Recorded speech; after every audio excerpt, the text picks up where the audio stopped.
पद्म पुराण के माध्यम से आइए जानते हैं कि पक्षीराज गरुड़ की भूख कैसे मिटी और उसने कहाँ पर बैठकर भोजन किया। ऋषि कहते हैं, माता की बात सुनकर मन के समान वेग वाले महाबली गरुड़ एक ही मुहूर्त में पिता के समीप जा पहुँचे। वहाँ प्रज्वलित अग्नि के समान तेजस्वी अपने पिता मुनिवर कश्यप जी को देखकर उन्हें मस्तक झुका प्रणाम किया और इस प्रकार कहा, प्रभु मैं आपका पुत्र हूँ और आहार की इच्छा से आपके पास आया हूँ। भूख बहुत सता रही है, कृपा करके मुझे कुछ भोजन दीजिए। कश्यप जी ने कहा, वत्स उधर समुद्र के किनारे विशाल हाथी और कछुआ रहते हैं। वे दोनों बहुत बड़े जीव हैं, उनमें अपार बल है, वे एक दूसरे को मारने की घात में लगे हुए हैं। तो शीघ्र ही उनके पास जा, उनसे तेरी भूख मिट सकती है।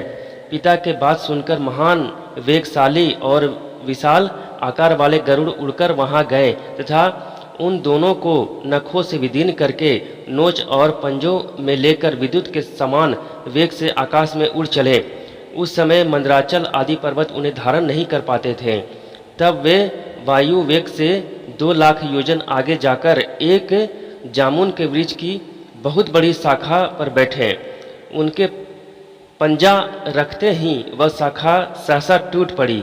उसे गिरते देख महाबली पक्षीराज गरुड़ ने गौ और ब्राह्मणों के वध के भय से तुरंत पकड़ लिया और फिर बड़े वेग से आकाश में उड़ने लगे। उन्हें बहुत देर से आकाश में मंडराते देख भगवान श्री विष्णु मनुष्य का रूप धारण कर उनके पास जा इस प्रकार बोले, पक्षीराज तुम कौन हो और इस प्रकार यह विशाल शाखा तथा ये महान हाथी एवं कछुआ लिए आकाश में घूम रहे हो। उनके इस प्रकार पूछने पर पक्षीराज ने नर रूप धारण श्री नारायण से कहा, महाबाहो मैं गरुड़ हूँ, अपने कर्म के अनुसार मुझे पक्षी होना पड़ा है। मैं कश्यप मुनि का पुत्र हूँ और माता विंता के गर्भ से मेरा जन्म हुआ है। देखिए इन बड़े बड़े जीवों को मैंने खाने के लिए पकड़ रखा है। वृक्ष और पर्वत कोई भी मुझे धारण नहीं कर पाते। अनेकों योजन उड़ने के बाद मैं एक विशाल जामुन का वृक्ष देखकर इन दोनों को खाने के लिए उसकी शाखा पर बैठा था, किंतु मेरे बैठते ही वो भी सहसा टूट गई। अतः सहस्त्रों ब्राह्मणों और गौों के वध के डर से इसे भी लिए डोलता हूँ। अब मेरी मन में बड़ा विषाद हो रहा है कि क्या करूँ, कहाँ जाऊँ और कौन मेरा वेग सहन करेगा। श्री विष्णु बोले, अच्छा मेरी बाह पर बैठकर तुम इन दोनों हाथी और कछुए को खाओ। गरुड़ ने कहा, बड़े बड़े पर्वत भी मुझे धारण करने में असमर्थ हो रहे हैं, फिर तुम मुझ जैसे महाबली पक्षी को कैसे धारण कर सकोगे। भगवान श्री नारायण की सेवा सिवा दूसरा कौन है जो मुझे धारण कर सके।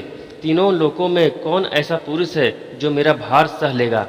श्री विष्णु बोले, पक्षी श्रेष्ठ बुद्धिमान पुरुष को अपना कार्य सिद्ध करना चाहिए, अतः इस समय तुम अपना काम करो, कार्य हो जाने पर निश्चित ही मुझे जान लोगे। गरुड़ ने उन्हें महान शक्ति संपन्न देख मन ही मन कुछ विचार किया, फिर एम वस्तु कहकर वे उनके विशाल भुजा पर बैठे। गरुड़ के वेग पूर्वक बैठने पर भी उनकी भुजा कांपी नहीं। वहाँ बैठकर गरुड़ ने उस शाखा को तो पर्वत के शिखर पर ही डाल दिया और हाथी तथा कछुए को भक्षण किया। तत्पश्चात वे श्री विष्णु से बोले, तुम कौन हो, इस समय तुम्हारा कौन सा प्रिय कार्य करूं। भगवान श्री विष्णु ने कहा, मुझे नारायण समझो, मैं तुम्हारा प्रिय करने के लिए ही आया हूँ। यह कहकर भगवान ने उन्हें विश्वास दिलाने के लिए अपना रूप दिखाया। मेघ के समान श्याम विग्रह पर पीताम्बर शोभा पा रहा था। 4 भुजाओं के कारण उनकी झांकी मनोरम जान पड़ती थी। हाथों में शंख चक्र गदा और पद्म धारण किए सर्वदेवेश्वर श्री हरि का दर्शन करके गरुड़ ने उन्हें प्रणाम किया और कहा, पुरुषोत्तम बताइए मैं आपका कौन सा प्रिय कार्य करूं। श्री विष्णु बोले, सखे तुम बड़े सुरवीर हो, अतः हर समय मेरा वाहन बने रहो।